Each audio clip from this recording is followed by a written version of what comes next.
এই যে মোরলা মাছ, মোরলা হবে, খলসে হবে, বড় বড় খলসে। এই যে ফলই আছে, জ্যান্ত ফলই, নড়াচড়া ফ্রি, চলে গেলেই মনে পড়বে।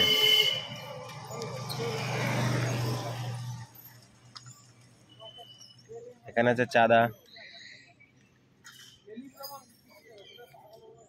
পুঁটি আছে, পুঁটি।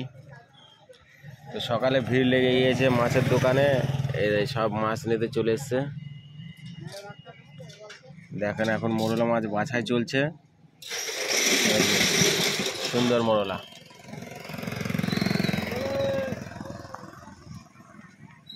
তো এই ছিল আজকের মাছ বন্ধুরা। আজকে বেশি মাছ নিয়ে আসিনি, অল্প করে নিয়ে এসছি। সব বিয়ে বাড়ির নেমন্তন্ন আছে, এখন বিয়ে বাড়ি জোর খাওয়া দাওয়া হচ্ছে।